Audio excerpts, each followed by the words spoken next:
So a folklore story about this herb is that if you drink a cold infusion of this herb every day for 9 weeks, everyone will fall in love with you. We often say they look a little bit like tiny pipe cleaners. They're sticky. Everyone knows a childhood game of throwing cleavers at people. They're sticky like pipe cleaners, and we can imagine them as kind of cleaning out the insides of our body after a long cold winter. Let's just go for these cleavers here, otherwise we might be looking all day.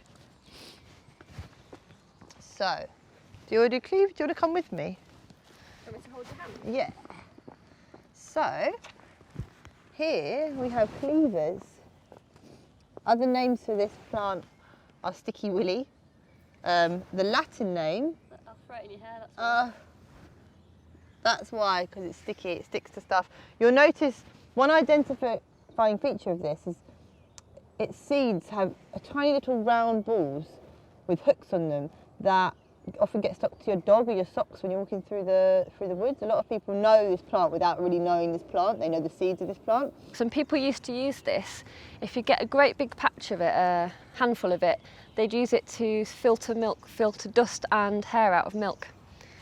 We use cleavers as kind of a detoxifying cleanser. We don't like to use the word detoxifying too much because it's a bit overused, but it really does work to wash out the tissues. It supports the body's own detoxification process. Exactly, because the body detoxifies naturally by itself. But after a long cold winter of having an awful lot of fatty, sugary foods after Christmas, the body can become quite bogged down with all the things we've put into it. So this is what we call a spring cleansing herb. It works on the lymphatic system. The lymphatic system is a system that runs alongside the circulatory system, and it basically washes out tissues of things like bacteria. You want to eat it? Really? So traditionally it's used by herbalists as you said, as a lymphatic, and that means it helps wash out tissues. So it's mainly used for things like skin conditions, a little bit of eczema. Wow, look, these are beautiful. These are jelly ears, and they're mushrooms that can dehydrate and rehydrate really well, and they make things like, look at the texture of that. It's really satisfying. So jelly ear, because they look like little ears, you can dry them out, and they actually dry out naturally in nature when it's dry and it's not been raining a lot, and they rehydrate perfectly, and they're used in a lot of like Japanese and Asian dishes. They also thicken soups as well.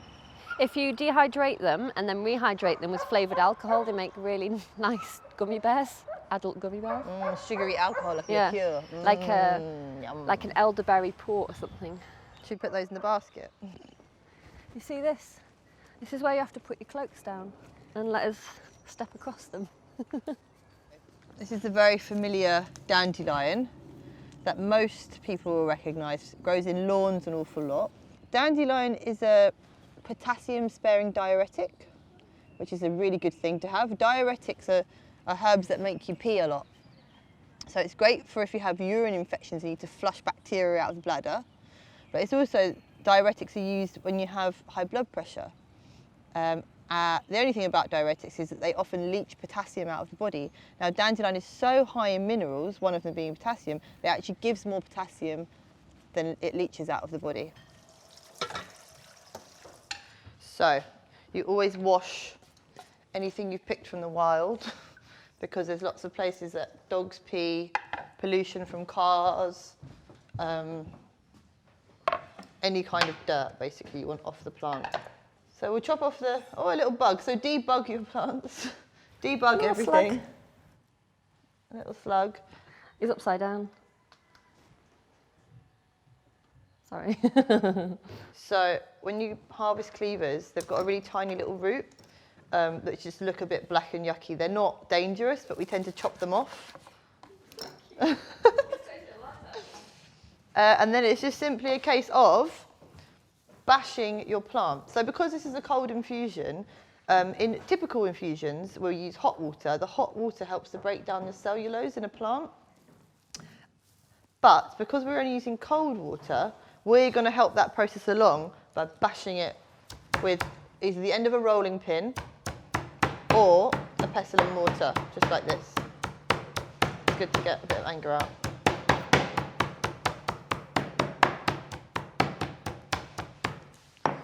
So pop those in a nice jar.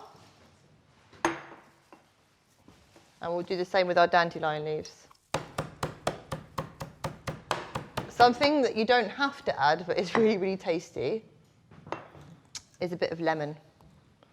Makes it taste absolutely delicious.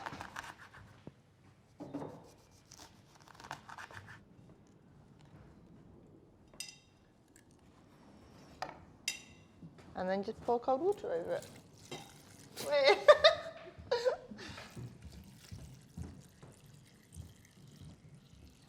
This then goes in the fridge for at least 4 hours, but overnight is better to infuse slowly. A cold infusion helps to bring out more of the mineral content in a plant as well. When you make a hot infusion, you normally let it infuse for 5 to 10 minutes, which with hot water can extract things like essential oils and volatile compounds. But when you do a slow infusion, you're really letting it sit for a very long time, and it's going to extract more of the minerals. So this is a very mineral-rich concoction.